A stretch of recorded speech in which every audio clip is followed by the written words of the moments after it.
Hello everyone, let's try the Putong It's very good. Bigas. Let's try rice cake, we call rice cake. It's cooked.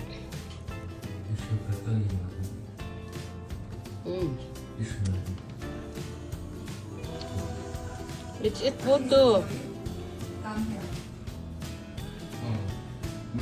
It's very yummy. Just put them in there.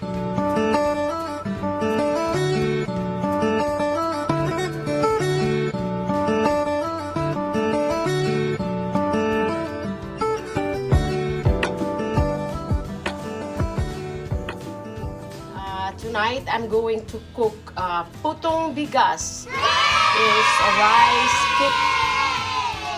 rice cake. Putong Bigas. So first, this is a 5 hours or 3 hours or whole night. It depends on you guys, but I'm craving to make it, okay? I will show you how. So you can soak the rice whole night or 4 hours or 3 hours. It depends on you, okay? So what I'm gonna do, I'm gonna wash very well. Soak this, wash very well the rice and soak it like at least 3 hours. And then I will, after that 3 hours, I will put the blender. So I throw away the first, water. Then I will soak. If you go, everyone, here. This is the banana leaves. So tonight I'm going to here. Hello everyone. This is the while I'm rice puto. That in there. Cups of rice cooker, mga inday. Here.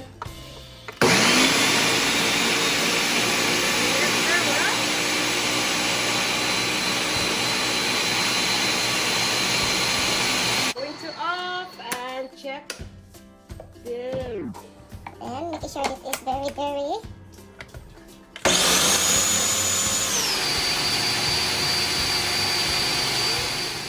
Doing this to put the puto. Yan. The banana leaf is frozen, but we put the pressure and then defrost it and put on the fire. So here. So now I will continue to blend my rice, which I soak for 4 hours. Supposed to be, I need to soak like overnight, but I want to eat now. So here, while at the hello everyone, this the rice that I blend. So I need to pour it in here. See, I soak the rice with water for 4 hours. You can soak the rice overnight if you want to, but I want to. So this is the sugar. Just have the baking powder.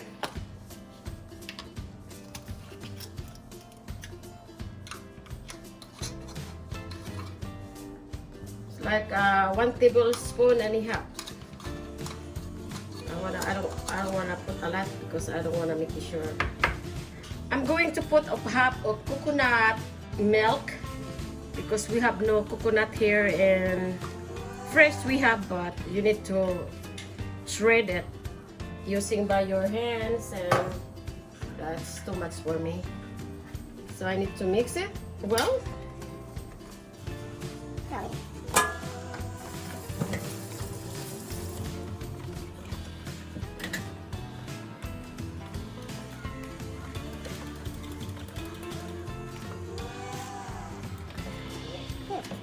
I taste it's not really sweet, so I put this sugar on.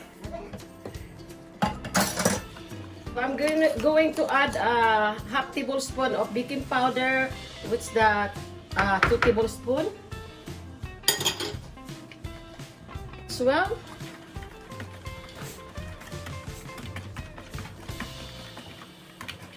I'm going to put a half teaspoon of salt.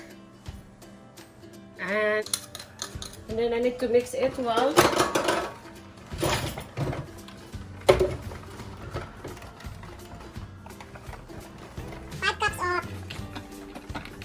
cups of rice, measurement of the rice cooker, and half of coconut Milk and 2 tablespoons of baking powder. So now I'm going to here, guys, to transfer. here to strain.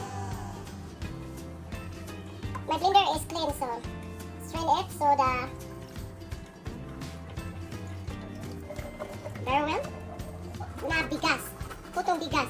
I don't wanna this thing. Okay. Okay. So here, this is my putuhan. We call For oil, but I use a spam oil, vegetable oil. So the reason we do that, so it's not gonna stick your puto. Okay. To pour now.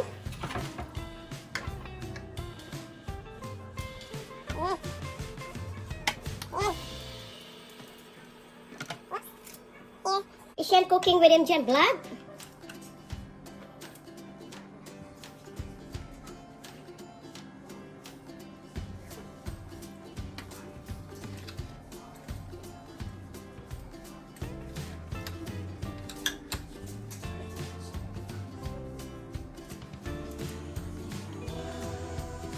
Die.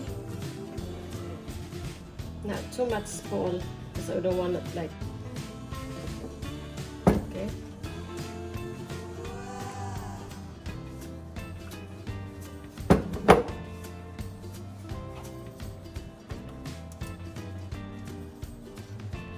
Boil the water.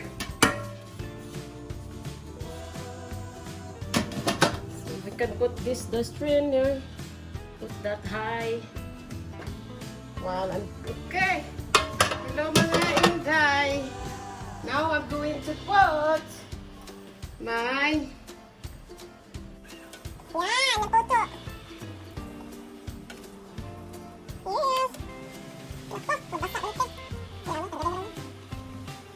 Lagyan mo ulit siya. Lagyan mo naman. one is natanggal. Walang ano. Just put in the side.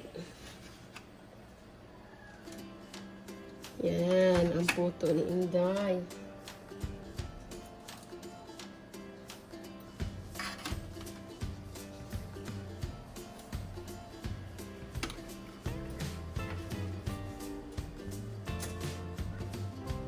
Ilagay ko na lang yan. So, I will cook this at least 25 to 30 minutes, okay? 30 to 25 minutes. And I will check it. 10 minutes to go. Hello, everyone. Now I'm going to check my photo. Check, making sure this one, the toothpick. Going to make sure that here. So this still not.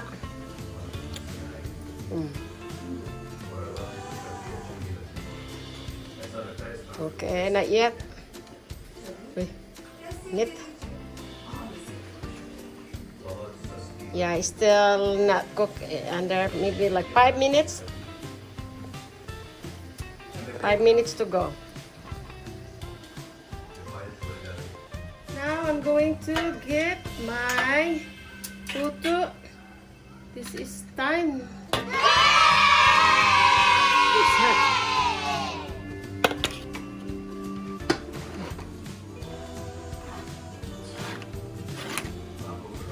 Here.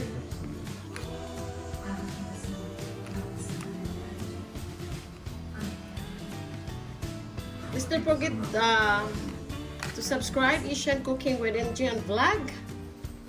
I hope you learned from me today. This is a rice cake, rice